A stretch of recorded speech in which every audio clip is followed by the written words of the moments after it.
So this is a recording of the just a quick walkthrough National Health Insurance Bill. I've had one or two people ask me for it. I've read through it a couple of times now, and the aim is not to kind of say whether it's good or it's bad. You can make up your own mind. A lot of the audience for this will be providers of services, whether it's healthcare providers or technology providers. And then I'll highlight one or two things that I think is of importance from an occupational health point of view. So coverage of benefits for employees, contractors. So yeah, here we go. So you can see it was gazetted a long time ago, signed off recently, as everybody knows. Um, So the main aim is to establish a national insurance fund, its powers, functions, and structures, but also a framework for strategic purchasing. And I think the strategic purchasing element is an under-evaluated things that I've seen in the media, and then create the mechanisms for the fund. So as we saw with the initial white paper, this is very much driven by a very specific approach, and the approach is one of social solidarity, of redress, um, of giving everybody and treating everybody in a similar way. Um, and so this is a theme that influences a lot of the approaches and that you can read throughout the white paper. Just some background there on why. Um, Again, the principles of universality and social solidarity. Um, and then what's interesting is the purchasing not only of healthcare services, but also medicines, health goods, and health-related products to eliminate fragmentation. So it's not only the purchasing of services, the treatment, but also all medication, all devices, etc. It's just index. So some interesting definitions is the definition of a central hospital. So that's a public hospital designated as a national resource. Um, Provide healthcare service to all residents, irrespective of the province which they're located. So this makes Tygerberg, Groote Schuur, I presume Baragwanath and some of the hospitals, maybe Albert Lutuli, those will be then considered public central hospitals, and theoretically people can access care from across the country there, not just in their local area. And then another definition is complementary cover, so a third-party payment for personal healthcare services not reimbursed by the funds. And I think that kind of what is and isn't reimbursed by the funds is going to be an interesting discussion. But it includes medical schemes and health insurance. So those are two different categories in South Africa. And then another entity that comes up quite a bit is the contracting unit for primary healthcare. So we'll get into that later. So healthcare service is reproductive healthcare, emergency medical treatment, nutrition, basic health services, medical treatment in the Constitution, we're provincial district medical. Nothing new on the definition. I think interesting in the mandatory prepayment is this line about in accordance with income levels. So one would expect to see a graduated contribution system. In other words, it's not like a flat national insurance rate. Actually, the higher your income is, the more you're going to contribute. Um, and then the pooling of funds, which we know was in there. But I think just to reiterate, that means that they're now not only pooling funds, but they're pooling risk groups. So if all the medical scheme members join, you've got an older population group joining a younger population group. And again, then social solidarity, about risk pooling, and then very importantly, cross-subsidization. So the funding here will not be based on needs, but it will be based probably on your income. Um, Interesting to see how they figure those brackets out. Interesting, the military service is completely excluded again. I mean, no, that's going difficult there. Um, so there must be a reason for running that specifically as a parallel health establishment. Um, no idea why. They've excluded themselves from the Competition Act, so you're creating a large national service provider that's not doesn't have any responsibilities towards the Competition Act. Maybe someone with legal background can explain that. Just of note, so if you're a permanent resident, you'll be expected to pay. So if you're someone from Germany with permanent residency, you'll be expected to contribute to the act, or Zimbabwe. And then I think one of the challenges is going to be about proof of registration. How are they going to manage and implement that? Mandatory requirements for health insurance. I don't know if this will actually be implemented at borders as well. And then when you register, a whole bunch of biometrics to get the identity card. I couldn't find a specific mention of the administration system to actually manage all the registrations. Most of it looked like reporting. Then as far as your rights as a user, quality healthcare free at point of care, so no co-payments. Which I think, if you look at the experience from similar systems like in Scandinavia, it's a pity that this was included because it is a tool to manage overutilization that they're taking away as an option. Um, and then you've got the right to get all your information that's stored at the fund, and then access to healthcare services within a reasonable time period. And I think there's going to be a lot of fights about what's a reasonable time period. If you've been waiting 2 years for a hip replacement, is that reasonable? And so what? Then of note is the purchase of healthcare services that are not covered by a fund. So medical schemes and insurance is mentioned across the board, yeah. And then the services that will be covered, so that kind of covers like your rights as a user and what services you're going to get. Um, so it allows you to get the service if you're registered, and it should be portable. So if that service provider can't give it to you. So I don't know how they're going to manage portability, for instance, between different of these primary care contracting units or hospitals. And so I think what's important is it follows very much the NHS kind of thing where you must access first at primary healthcare level, referral pathway, so no direct to specialist appointments. And if you just pop into your hospital, they can kick you out or refuse to treat you. So primary care drives the whole process. And then a whole bunch of changes to central hospitals.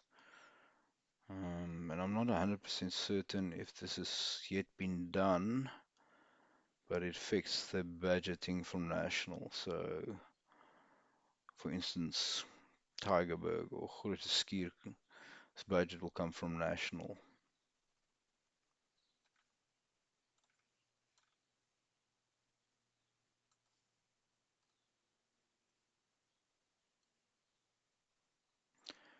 So you can portability of healthcare services in respect means the ability of a user to access healthcare by an accredited healthcare provider,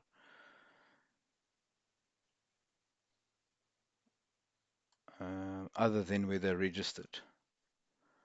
And then that provider can reject treatment if there's no necessity, it's not cost effective, treatment's not, the fund can refuse that portability of treatment. So there's quite a lot about the portability of treatment.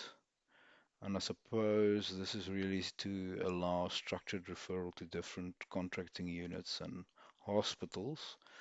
But people, for instance, if there's from KwaZulu-Natal can't go to the Eastern Cape, vice versa. But there's a mechanism to stop that. The cost coverage is as expected. Then there's just like what the fund will do. Quite a big responsibility on collation, quality of standards of the healthcare service providers, reporting on that. Monitoring the registration, license, and accreditation status. So there's an HPCSA involvement there. Then the fund can start to employ people. And I think this is the other missed piece. So before a single person's paid out of their own pocket, the fund has the power to build quite a large infrastructure, teams and committees, to start almost getting the business of the fund up and running. What's interesting is they can reinvest funds. So very similar to a medical scheme where some of the funds are reinvested for interest. So this was quite interesting.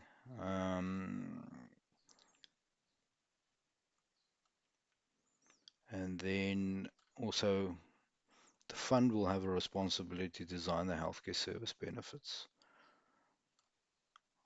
So in a sense, the fund will take over a lot of the functioning of the National Department of Health in some ways.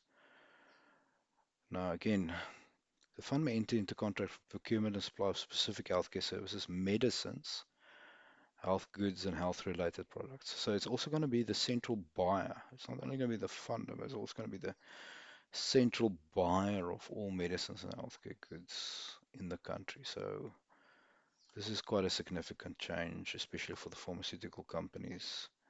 Um, Very similar to the UK, where there's a process of central buyer and has to be approved. Because it's done centrally, I don't quite know what goes down to the district management units and the central hospitals as far as making purchasing decisions, or whether it's all going to be centralized. The fund will have a board of 12 people, conduct public interviews, so that's going to be fun. Should see that in the next few months. And then you may not be a government employee or an employee of the fund to sit on that board, so there's a whole bunch of exclusions for sitting on that board, including not making any money out of healthcare, the way they read it. So I don't know who they're going to get to sit in the fund, and whether those people actually will have the technical experience as board members, or whether it will end up being a fairly financial management heavy. The fund will have a CEO, reports to the minister, it's got a whole bunch of things they need to do. I was almost, if I, be interesting to see who's in line for that role, because it's going to be quite a pivotal role. I presume Andre de Ruyter wouldn't be considered. Then there'll be a whole bunch of committees. So there's a technical committee, look at all the performance and the subsections. It doesn't actually say a number, it says the open-ended on the number. There's going to be a benefits advisory committee. Uh, presume some of the actuarial guys will be interested in that. Pricing, some of the actuaries. Stakeholder advisory committee is going to be interesting because there's a whole bunch of stakeholders. It's going to end up being a monster. Okay.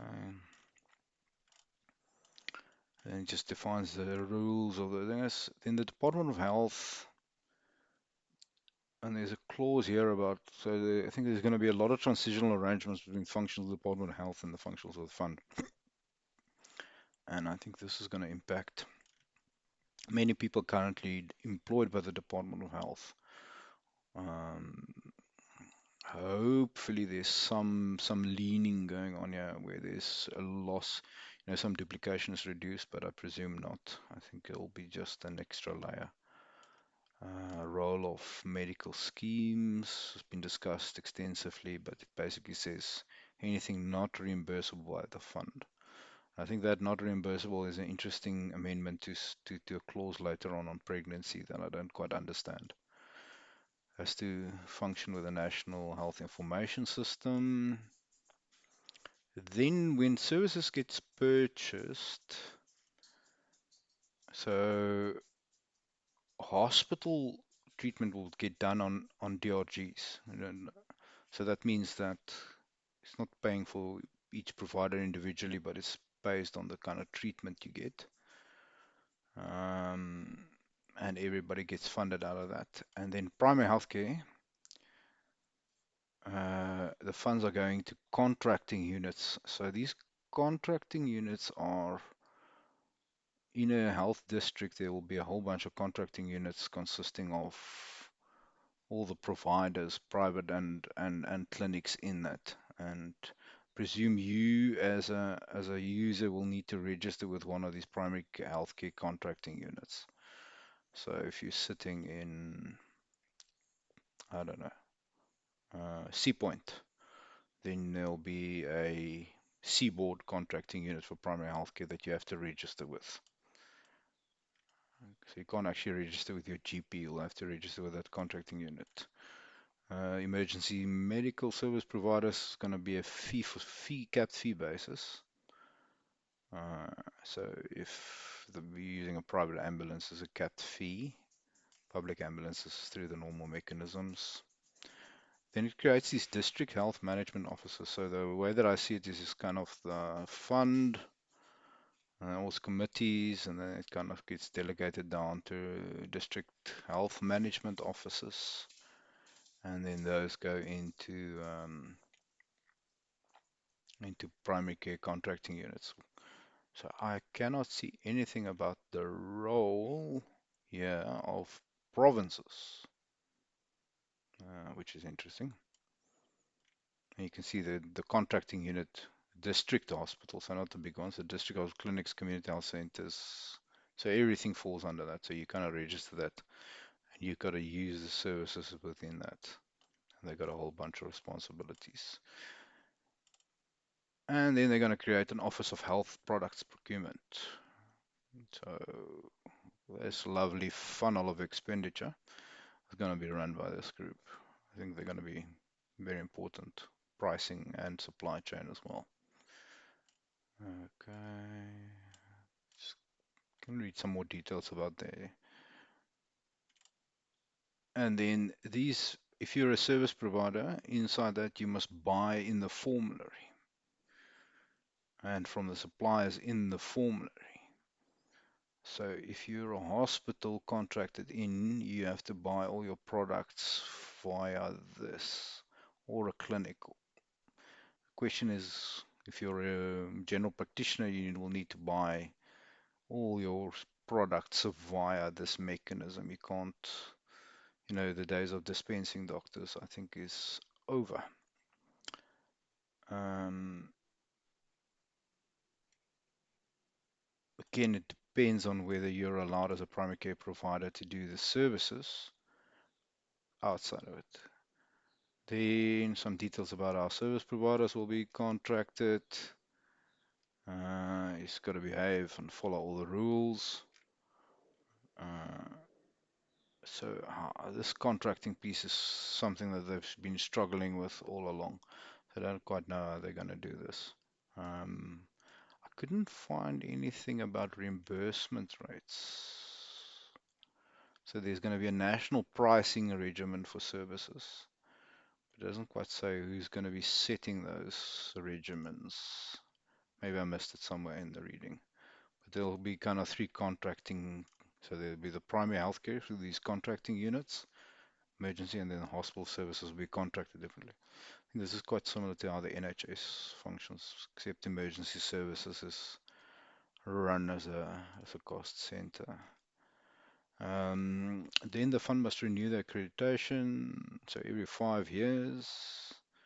And if you haven't done comprehensive care, so I think there'll be a push towards getting general practitioners to fund, and there's a definition of comprehensive care. It's got all kinds of nursing services, etc., included, which is not a bad thing. Like it's integrated primary care units, not a bad idea.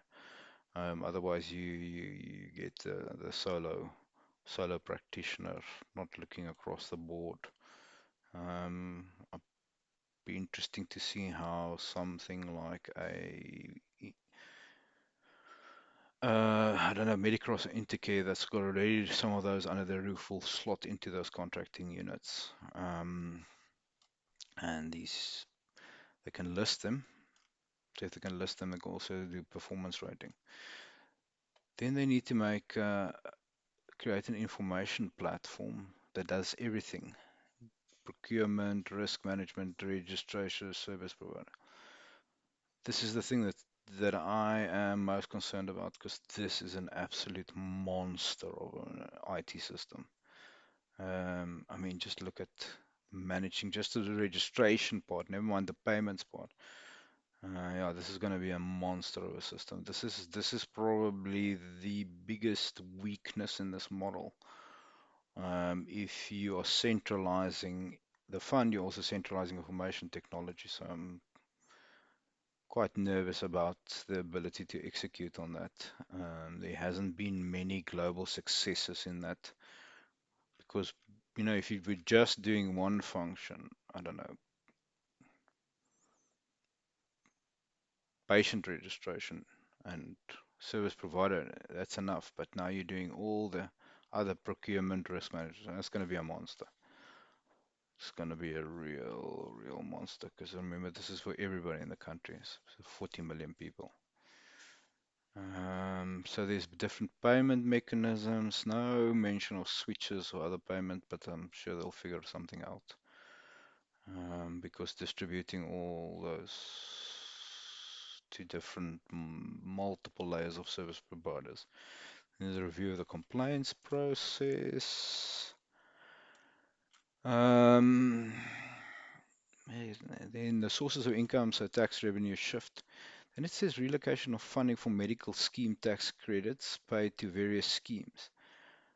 Now, I might be reading this wrong, but my understanding is always this is an individual tax credit. It's not, it's not paid to the scheme, it's paid to the individual, but I might be wrong. Payroll tax and personal income tax. So this is going to be quite significant. So I think what what I'm reading this as practically, if you're an employee, all tax credits or cross-funding of medical scheme cover will be lost, and then any kind of might be an employer tax for this NHI, and then an increase in your personal income tax. So theoretically, on the day of implementation, you will be required to use the NHI, and your total cash in your pocket could be less. You can go do the sums yourself. Yeah, just auditing normal responsibilities there. Then on penalties, there's an interesting clause here about if you don't furnish the fund, any natural juristic person, so this could be very much anyone, doesn't furnish the fund with any of the information, they can get a fine. So it feels a bit wide.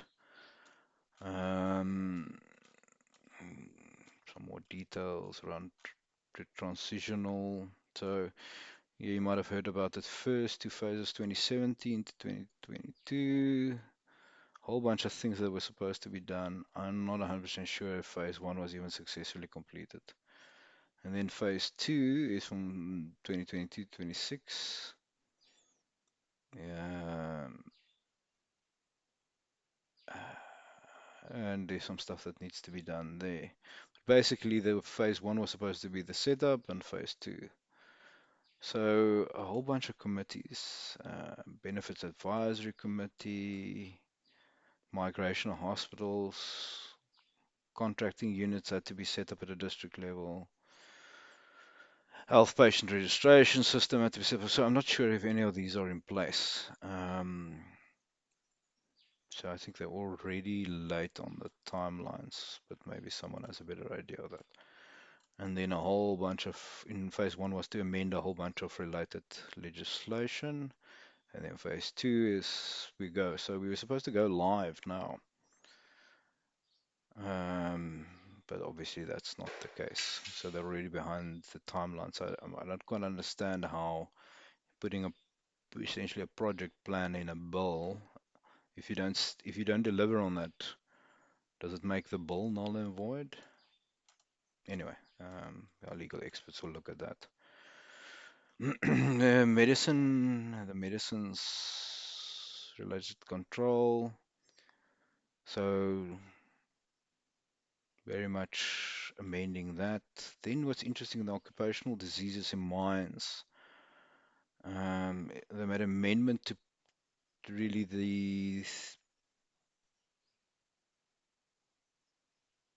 that I'm not 100% sure, but basically it looks like anywhere in the acts where it says that you can get medical cover outside of the national health insurance, it's amended to say you've got to go. The NHI will now be the provider of choice.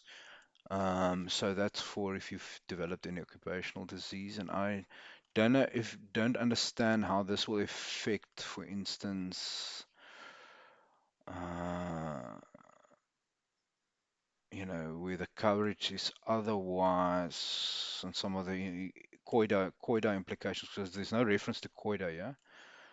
Um, most of the amendments here for the health professionals, you just got to say to someone that you're treating them for something and why they're paying, and if it's covered or not. Same with the compensation for occupational injuries. So here is the COIDA amendments. So it looks like there's an amendment to COIDA that compensation will be related to treatment in state. Medical aid's completely removed, which is interesting. So does that mean that your COIDA or COIDA licensees like RMA do not have to pay for private medical cover anymore? Yeah, it'd be interesting if someone's got an opinion on that. Same with the road accident fund. Um, as I said, the Competition Commission shall not touch this. Inmates have to use the National Health Insurance, and then the Medical Schemes Act has a clause now that if it's not covered. So I don't know if all these amendments are immediately in place in the Medical Schemes Act, but there's no National Health Insurance yet. So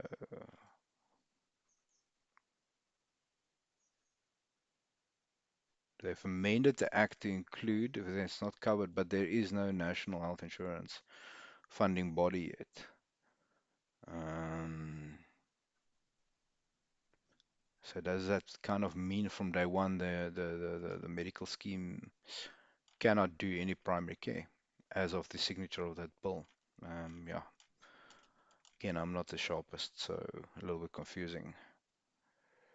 And then what's interesting here is under the Medical Schemes Act, relevant health services, they removed pregnancies,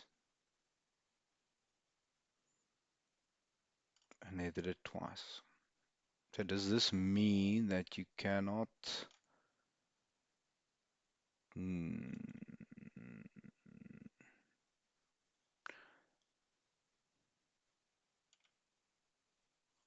the private maternity care may not be funded? Okay, again, it's just a question. I'm not certain. Some stuff on the National Health Act, just really aligning the two and around management. So I think the big takeaway from the bill, and I just want to check if I made any notes. Yeah, just in the act, it establishes primary health contract, terminal regulation, enough people to provide it for the population.